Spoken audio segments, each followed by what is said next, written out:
All right, I'm here today on the HR Engage podcast. My name is Jonathan Mamaril, and today we have Sam Pickering. Sam, how are you going? Good. How are you? Good, Sam. I'm really excited to have you on board because you are the first person we've had on the HR Engage podcast that has a under 40 award under their belt. Tell us a little about that. Yeah, I think that it's a really important initiative and it's really great the work that in Queensland and the Weekend Edition have been doing. Chrysanthi has done a lot behind that. It's I know that there's a lot of points made about how leadership is a lonely journey Mm. and it's a lot of thankless hours. So I think those kind of initiatives are really important to just continue to motivate people to say, hey, the work you're doing isn't going unnoticed. And yeah, there are people that appreciate it. So from my perspective, that's where I think it's most important. And what category was it you won, actually, Sam? So mine was in the 40. So underneath the entire package of they announced 40 leaders in Queensland that are doing great things underneath the age of 40. And so I was one of the 40. So it wasn't category specific. Then there was 9 other special category awards. Yeah. So mine was just one of the 40. That's fantastic. So I think there is some material coming out very soon. So I'm looking forward to seeing more about that. But leading on from such a great award and recognizing yourself as a leader, and it's one of the reasons why I wanted you to come on to the HR Engage podcast. And look, you've got such a great history in the HR space, in actually different other industries and services. But can you tell us a little bit about yourself, Sam? Yeah. So obviously my name's Sam. I would start with the fact that I'm a mum. So I'm a mum of 2. And so it's balancing that motherhood and home life with work life and with a career. So there's that part of me. I am also an avid lover of music. I actually think that musicians themselves probably could qualify as psychologists. I think that the songs have gotten a lot of people through a lot of hard times. And, if there's a topic, any kind of topic you want, you can probably find somebody who's sung about it. And, those lyrics are poetry and that's art. And there's a lot of thought that goes behind it. So, yeah, definitely a lover of music. And then presently in my professional career, I am the Chief Operating Officer of Queensland Computers, which is the tech industry. So your role at Queensland Computers, you actually wear quite a lot of hats. One of the main hats, I suppose, is that human resources space. Give us a little rundown of your journey into human resources. Yeah, so my starting point was, I would say, about my interest in psychology and coaching. So Mm. I was in sales and I worked my way up into sales management. Through sales management, there was a lot of managing people, and that was my first foray in how to do a good job for my team, was where it really came from. I then moved up from being a sales manager into a general manager. And then, as you have already mentioned, have had lots of experience in multiple different industries. So experience starting within sales was in the auto industry. If we went back before the auto industry, I actually worked in childcare. Oh, So wow. I worked my way up to assistant director in childcare in early education. So often I work my way up the ladder and in each different industry that I'm in. So going very, very different industries between early education and auto, but it's the same everywhere in people. Managing people is the same everywhere. Their challenges are the same. Their concerns are the same. The support they need is the same. So when I was working my way up through into general management, I continued to invest in my learning and growth in coaching and in leadership and in psychology, because that's the area that I love the most. And then that's where I was offered a role as head of people and culture, which then progressed into chief operating officer because of the varied skill sets I have in terms of operations, sales, marketing, and then human resources. So it may be a little bit of an unorthodox approach, but that's my pathway in my career. It's so interesting. So you've had, you've had childcare experience, actually quite a lot of childcare experience, getting to assistant, and then also operational side. You've had that sales experience. You've had experience in different industries, and particular that sort of automotive industry, which maybe traditionally is dominated more males, and so having gone through that industry as well, and then moving into, I suppose, information technology or IT or professional services as well. It seems that you're still at that forefront of human resources, and you talk about how yeah, you have different industries, but it's essentially the same, the rationale. So why are you passionate about dealing with people and HR, and why do you enjoy people and culture? Because in every other industry, really, you've got process. So there's process, and in terms of the automotive industry has manufacturing significantly there, setting the processes for them, because you've got the manufacturers of Hyundai, Mazda, Ford, Toyota. They are often providing that structure, the systems, the documentation, the processes, the procedures, the policies, everything that's needed to run a business is getting provided by that manufacturing. And manufacturing does a great job of that in terms of a lean process, and how you're going to get the best productivity and efficiency out of your people. But you can have a piece of paper that says what's best practice every Yeah, day of the week. It's not being lived unless there's people who believe in it and people who are acting on it. So that's why the people part is the most important to me.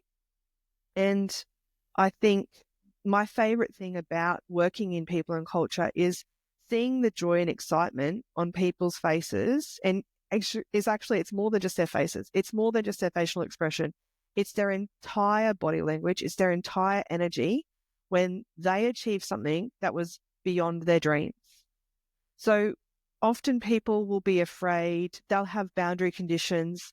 There'll be hesitation. There'll be constraints that they're working within. They'll be frustrated from those constraints, and helping people get beyond those frustrations, get beyond those fears, and achieve those dreams and surprise themselves. It's the best feeling. that's really interesting. I want to pick up something that you've said there about helping people in whatever walk of life that you're essentially working with to help them achieve whatever dreams or whatever goals they have. Have you found that has become a bit more of a goal and aim generally for human resources, or do you think yourself, because of your particular experience, has actually made that a little bit easier for you, and that's why you focus on that? I think that that's from my personal passions. I Mm, think that HR has such a range of yes. topics and skills. So within HR itself, and I think that's part of actually one of the challenges with HR. A lot of small businesses will say, we don't need a HR manager until we've got 80 staff or more. And then when you say, oh, I'm going to hire somebody in HR, it's like, okay, but what in HR? You've got so many different sections, and especially with small business, it's so challenging for small business because in the same way as I am wearing multiple hats, there's often the case that multiple hats need to be worn until you get to that level that you've got enough critical mass so that everybody can have their own specialty. So when you're in HR, and it's actually really similar to tech as well, if you say you provide tech support, there is like, okay, is it help desk support? Is it cybersecurity support? Is it fixing devices? Is it hardware? Is it software? There's so many functions within tech. There is so many functions within HR. So within HR, you've got the people and culture side of things. You've got the compliance side of things, of policy development. You've got the payroll side of things. Mm. There is so many different factions of HR, and what might be the most passionate and the thing that you focus on and are the best at. For myself, compliance and governance is not my favorite part, because my favorite part is the people. I do understand the need for the compliance and governance. That helps to give great structure. It helps to give clarity when you Hmm. are communicating with your people, and it helps to create fairness, which is really, really important for people. So I do see the need for compliance and governance, but definitely that culture side and inclusivity and diversity and helping individuals identify their own unique strengths and skills and where they want to go in life. Often when you're starting with even junior people in the business, they may not know still yet who they want to be when they grow up. Yeah. And Yeah. helping them to discover who they want to be and therefore what are the gaps that they need to be working on to get to that. That's where I find the most enjoyment. I want to bring that to the fore a little bit because you talked about your passion really helping maybe more juniors or more younger staff members. So I suppose it really comes down to my next question. If you could, time travel and go back to the early career you, think of, early career Sam, maybe post the childcare side of things, but what advice would you have for that early career Sam? Yeah, so it's actually to find a trusted mentor is Ooh. the advice. Yeah. So when I've got a lot of great mentors now who are just pivotal for me in my growth and for figuring out what to do next. You're one of them. You're one of the people who I call. I pick up the phone and I call and I say, hey, what would you advise here? Dave and Jono at 8 Mile, some others. There are people that I have now in my career that I can lean on because they are specialists. They do have great advice and I really value that advice. When I was younger, did not have that network and I didn't necessarily know myself. Like I say, I like to help juniors learn who they want to be when they grow up. I didn't have that direction when I came straight out into, and even now being in the tech industry, I think like it's a really great fit for me. I've gone through lots of different industries, both female dominated and male dominated, like you mentioned before. The energy, the environment, the focus is different in all of those industries. But having mentors really has helped me be successful and really helped me identify who I want to be when I grow up and what I need to do to get there. So that mentorship is really, really pivotal. And I definitely would have valued that had I've known it when I was younger. I do think that it would have accelerated my ability to get where I am now, which is in a role that I think is a really great fit for me. And that's the most important thing, finding what's the best fit for you, because other people can see that ingredients label on the jam jar. You're in the jam jar. You are trying to make the best jam, but it might be coming out a bit bitter and you don't know why.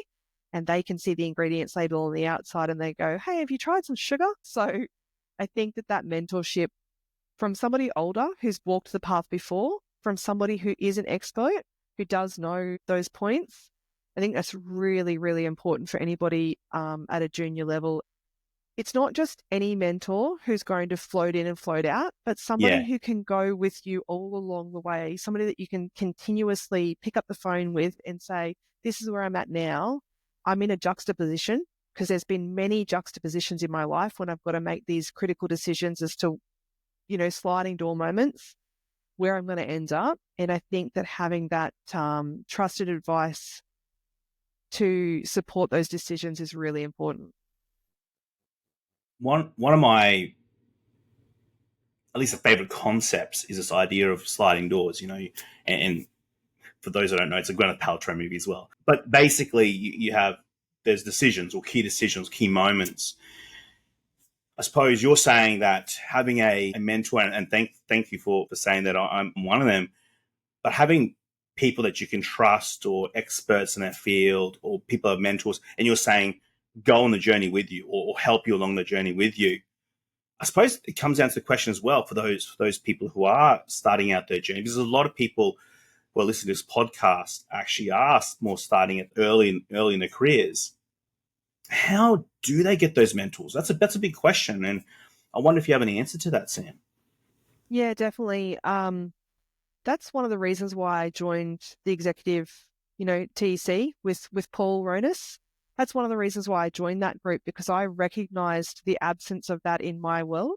Mm-hmm. So there are groups out there. TEC is one of them. Institute of Managers and Leaders is another. In terms of human resources, there are specific groups for human resources, and I think that those networks are really, really important. And it's not just for them to be able to give you that guidance on the advice of where do you go and help you just talk through those ideas and decisions in your career. It's also for advocacy, Mm, because I think without advocates in your corner, you don't get very far. And I think that those advocates, one of the things that Jono and Dave have always said is about the advocacy of what's being said about you when you're outside. Like your reputation is what's left when you leave the room. It's also with what's being said about you by others in that room when you're not there. And a lot of those decisions in your career about promotions, they're obviously made in rooms that you're not in. So you need to make sure that you've got people that are willing to advocate for you in those rooms that you aren't in. yeah, yeah. That's really interesting. You bring up a really good point that joining or at least being involved in groups or teams. Tech is one. I think they've changed their name to Vistage now, but Vistage, and similar, and there's many organizations like that. I suppose for those in that junior level or starting out, would you suggest just reaching out to those types of organizations or reaching out to people individually and just, doing some very casual, like I'm having a coffee? Or how would you suggest to someone, an early career you, as to just sort of just get started, like even just a couple of pieces there? Yeah. So I know that with Institute of Managers and Leaders, they have casual drop-ins. So you can just choose to attend the meetings. And a lot of places do offer those hybrid sessions. I know that, Tech, you say Vistage now. I know that they also offer those sessions where everybody can attend. So Yeah, they'll get speakers to come to events. So there'll be an event where they've got a couple of different keynote speakers, and then there'll be, tables, and you can buy yourself a ticket to the table, or yeah, sometimes they're free, sometimes they're paid. yeah, But I yeah, definitely would say the first thing to do is start attending those events. So some of them are morning sessions. There's like what you're doing here, these podcasts. yeah, You listen to podcasts. When somebody on that podcast says something that is of value to you, what I would do then is I would go find them on LinkedIn. LinkedIn's a great source for networking. So when people say things that you're like, yeah, that's a really great point. I really think that's awesome.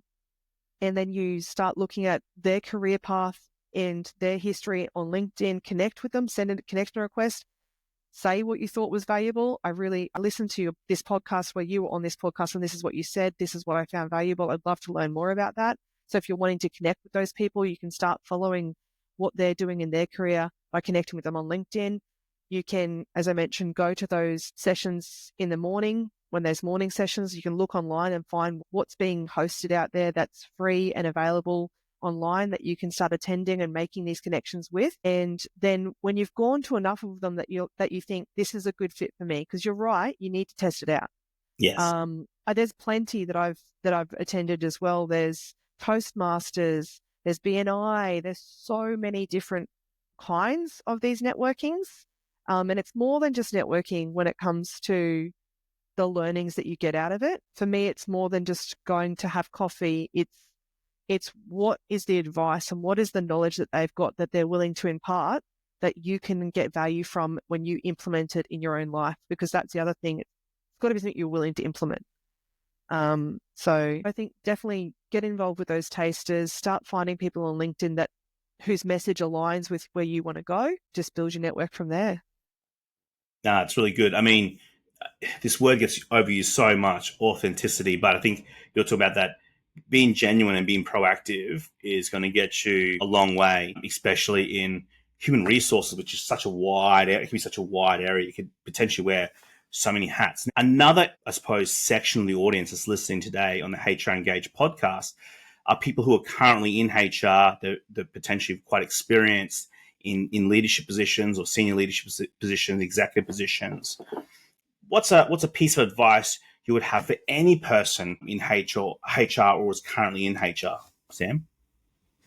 So my advice is setting your own aspirations of what a good day looks like. I think that when you come, because it is so complex, there's a lot of ambiguity. Talk in terms of VUCA, volatility, uncertainty, complexity, and ambiguity. And human resources has all of that. When you're working with people, not everything's predictable, and the change is so frequent that you've got to be able to keep up with that change. And so when you set your day and you set an agenda and you go, I want to achieve these things on my day, you get to the end of the day, you haven't achieved those things. And then you feel bad because you haven't achieved the things that you set out to achieve. Yeah. Yeah. I think that the most important thing there is, especially at those upper echelons of management and leadership, is setting what good looks like for you, because you've got to feel good about your day when you go home at night. And the only way you can do that is by saying, you're the only person who knows the circumstances and the situation you're in. All of the context of what you're facing, the person, the junior staff member who's just had a major incident occur, and that major incident needs to take precedence over all the other documentation, or, just sitting with people and being that guidance and support for them when they need it, that can really rearrange your entire schedule. But you cannot underestimate the importance of that time and being able to shift your calendar to make that time for that human, because it's so subjective and it's not measured. And the outcomes, the domino effect of giving that time to your people, it's very hard to measure. It's very hard to say, yet I know that because I gave my person an hour a day, that's going to come back in the long run. And sometimes it doesn't. Sometimes you give the person an hour and they still leave the business, in terms of retention. And so then there's still more work for you. And it feels like, why did I choose that hour? At the end of the day, I choose those hours because I'm able to say, this is aligned with my values and with what I want to achieve and what I find purposeful. So setting that for yourself really helps you to feel like, even at the end of the day, even if your entire checklist has only one green tick in it, that you can still feel like you've done your best and that was the best you could get out of that day. Yeah. That's really good. That's a really good point. I suppose there's the other flip side, right? And that is, I suppose, the challenges that HR have to deal with, and there's so much coming around right now. So what's, I suppose, from your perspective, Sam, what's the biggest challenge you're facing now in HR, and how are you tackling it? What sort of keeps you up at night right now? At the moment, I think that it's managing the varied personalities. We've got a lot of different, it's the 5 generations in the workplace. We've got a lot of different cultural backgrounds, and people are wanting to have their voices heard. They're wanting to have their identity recognized, whatever that identity might be, at an individualistic nature. And when you're getting so far to the specificity of that individualistic nature, there's a point at which it pulls away from being part of the team. And so I think managing those expectations from those varied personalities about the difference between what is responsibility and what is accountability. So we have, in those different generations, varied expectations around what is good workplace ethic, around what is good well-being, and around who's responsible for something and who's accountable for something. And I think that at the moment we're seeing a real shift between what was that workplace ethic and what was the definition of integrity, to now a very different approach from some of the more junior people that are coming into the workforce, and what they perceive to be a good balance. So that's the thing that I find is most challenging at the moment. I think it's actually it's a philosophical question that I think that there's never going to be a hard and fast answer to. So I think when you say, how are you managing it? How am I tackling it? It's on a case-by-case basis. So that individualistic need to express yourself in whatever way, and then having to manage all that with all the different personalities. From your perspective, Sam, do you think that is only a small business problem, or do you think it's actually a problem for all organizations, and it's just about the scale of how you have to deal with that? Definitely think it's a problem for all organizations. I think I saw a quote the other day that said, this is the fastest amount of change that we've ever had to experience, but it's actually the slowest pace that it will be for the rest of our lives. Right. So, Wow. so the Wow. pace of change is so fast. It's never been faster before, but it will never be this slow again. To me, it's a scary comment, but I think it's very true. Change management requires a lot to get it done right. The new psychosocial hazard laws actually speak to how you're communicating with your organization and how you're managing change management. And I think that's only going to become more and more complex because the rate and pace of change is going to continue to increase as we see adopted, as we see more automation and augmentation of roles, and what are the new roles of the future going to look like, and what learning and training and development are going to be needed for people to be reskilled into those new roles. All of those changes are going to need so much human resources to manage, to communicate it, to provide the training, to provide the support to the people, to continuously adapt to the world that becomes moving forward. And I think we've actually got two things pushing on that right now, because I know that the word COVID's been used so many times and people are overhearing it.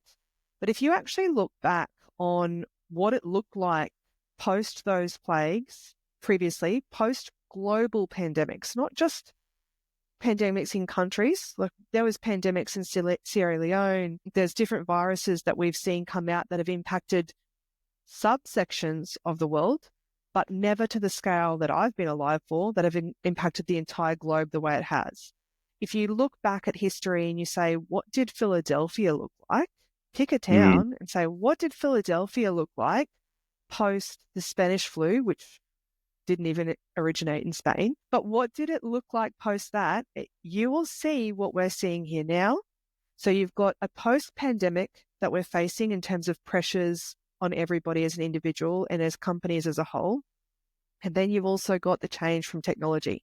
So you've Mm. got the industrial revolution that you can look to in the past and say, what does it look like when the agricultural revolution comes in, when the industrial revolution comes in? What do those things look like? And right now we've got a time where we're facing post-pandemic and a workplace revolution. Yeah, that technology piece and regulation, coupled with now, sort of post haze economic pressures, essentially we've got as well, and then that economic side is quite variable with especially different industries. You're saying that essentially all of that are big challenges, and the really it's across the board, and that's correct. But it's also creating these sort of individualistic sort of views from people, which is now harder to manage from a HR perspective. Is that basically what you're saying? And that's a big. I mean, sounds like a big challenge to me, but that seems to be what you're saying there. Yeah, it's definitely a big challenge to manage. The individualistic thing is a challenge on its own, because that's Yeah. coming out of, I think, social media and cancel culture. Yep. Yep. Yep.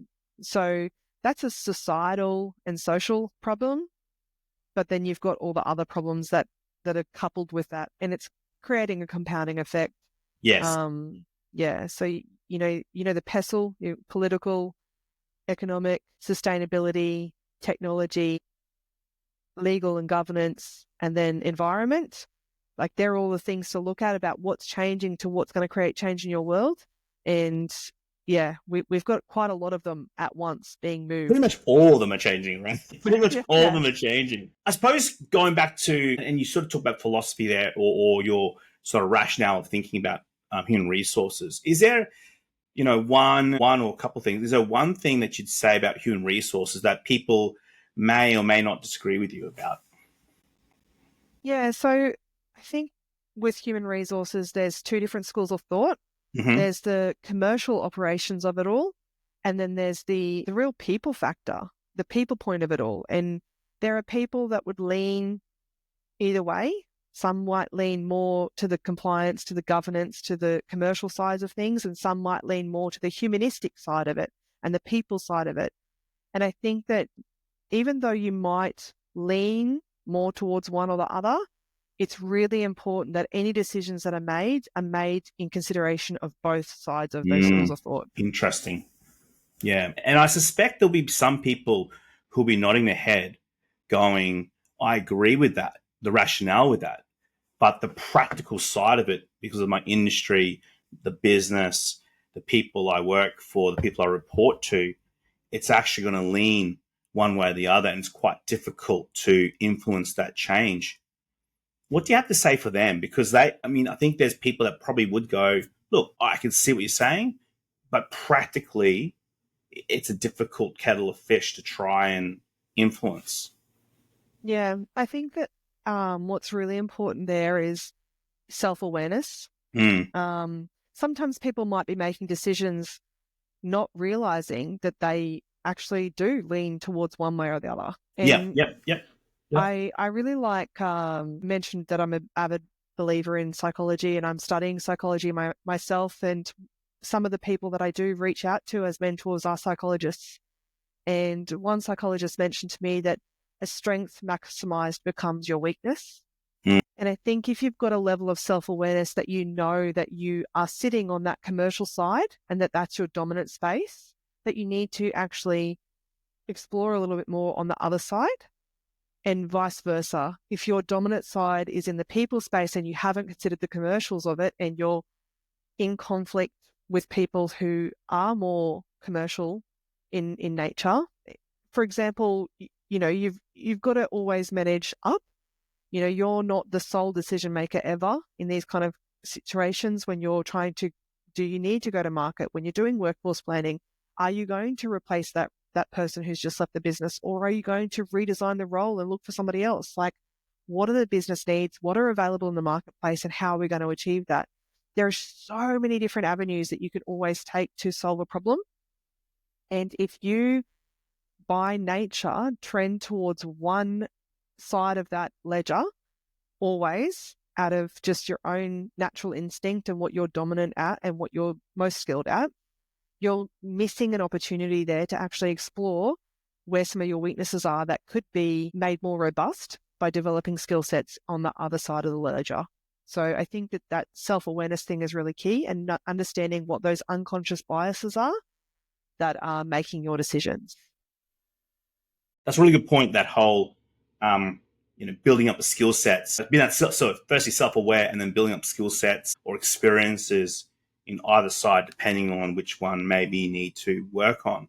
I think it's a really interesting point you bring up, Sam, and I think a lot of people listening to this podcast, it's a really golden nugget to come out of today's discussion, to really work on both sides, being firstly self-aware, and secondly building on that skill set and experience, and there's different avenues to do so. I want to change track a little bit now, because a tradition on the HR Engage podcast is ask some rapid fire questions. So basically this is how it works. I'm just going to ask some questions, give me the first answer that comes to your head, okay? How's that sound? Yep.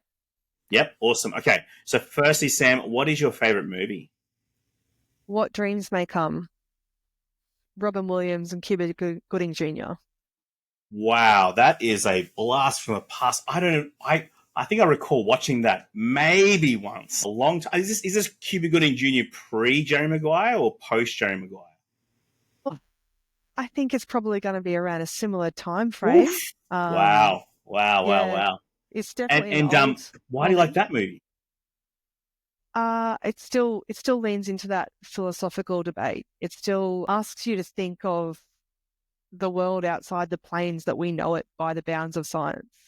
Ooh, interesting. Very interesting. Might have to go back and watch that on, I don't know, one of the streaming services. I'm sure they'll have something there. What's your favorite holiday destination, Sam? Hawaii. Yeah. Yeah. Have you been there? Not recently. Actually, it came up, I think it's either 10 or 11 years ago. It came up on my Facebook memories. Yep.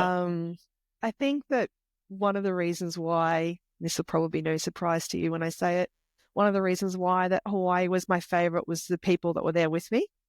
So it probably was less to do with the destination and more to do with, we went there to celebrate my auntie's 50th birthday, and there was probably close to 50 of us that went. So Wow. we all traveled together. We flew over together on the same plane. So, when children are crying, you've always got an extra pair of hands to share that load with. Yeah, it made the whole experience amazing, because we got to go, we had a luau. We went to You watch surfing and all the things that you would love about Hawaii, but we did it together as a family, and both family and friends came. So it was a really amazing experience to travel with a group like that. Great memories. That sounds epic. And actually sounds really awesome, actually. Imagine 50 people on a plane together. That's a lot of fun. Apart from family and friends, who has inspired you the most?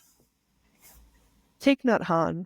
He's the Vietnamese monk, and so I listened to a lot of his. He's got a lot of different interviews, like interviews with Oprah and lots of different people, but he's got a lot of books, and I find that his books are really grounding, and they really help to manage very difficult scenarios and just put different perspectives on it.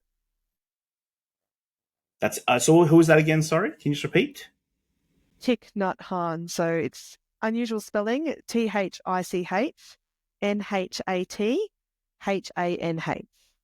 All right. So for people listening, it's an opportunity maybe to listen to what he has to say. And it seems like Sam sees him as quite inspirational. So I'm sure there'll be some great stuff that comes out of that. What is the thing you do outside of work that you're passionate about or sort of keeps you going?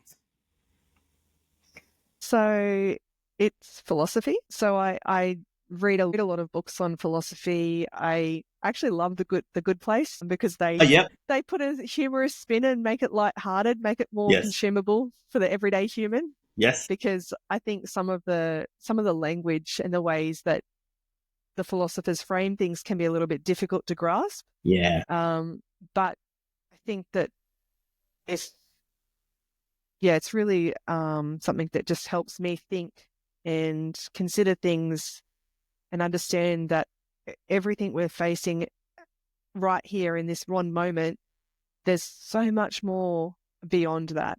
And so just thinking about everything else that exists out there in the world beyond what's just right in front of us is something that really just helps me.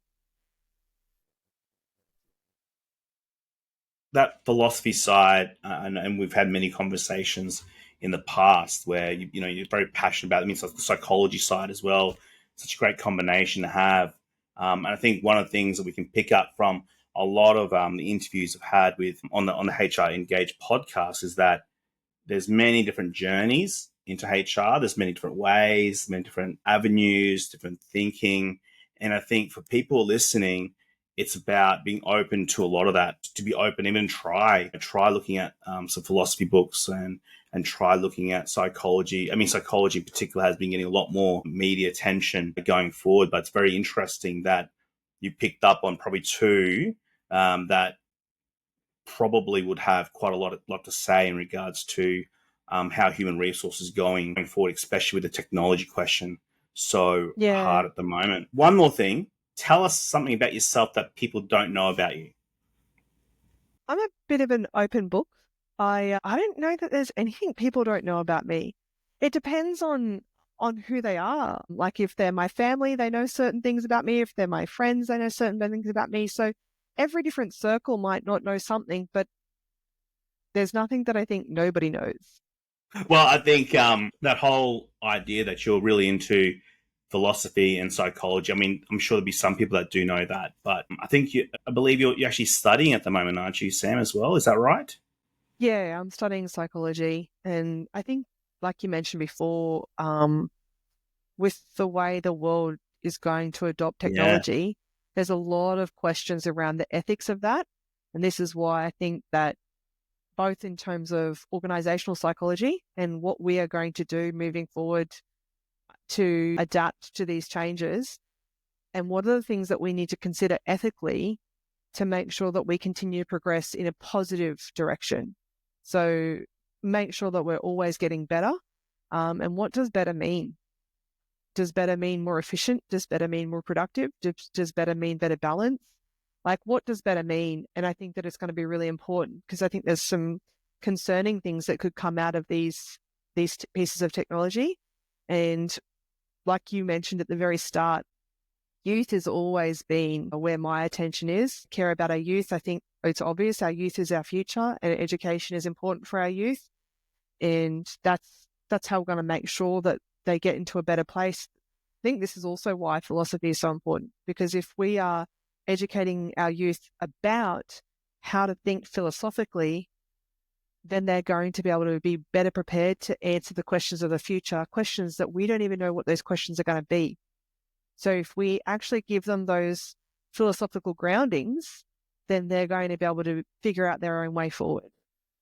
Yeah, it's fantastic. That's really fascinating stuff. If you could recommend a book, movie, TV show, or podcast to listeners, what would it be and why? So there's a book called You Can Read Anyone by Dr. Jay Lieberman. Mm-hmm. That book, I've spoken earlier about self-awareness. So where the title says You Can Read Anyone, it presents that it's something that you might read to understand others. But I actually think in reading it, it helps you to better understand yourself. Wow. As well as better understand others. So I think it's a really great book. I've recommended it to a lot of people, and I'm an avid reader of books and avid listener of podcasts. But this one, it's sat on the top. I've read it myself 3 times. Wow. Physical hard copy that I've read, Audible copy that I've listened to, and then gone back again. And I always get more out of it every time I listen to it. That's really good. And to finish it off, is there a quote or a moment of inspiration you would like to leave with us? Yeah, the one that I always lean towards is actually a Martin Luther King quote. And he says, hate cannot drive out hate, only love can do that. And darkness cannot drive out darkness, only light can do that. So a lot of times people go, oh, we'll fight fire with fire. But I think that, if you imagine that darkness cannot drive out darkness, if you've got a pitch black room, more black is not going to add or take away from the black that is already there. The only way that you can overcome that is with lightness. And I think that that's a really important message.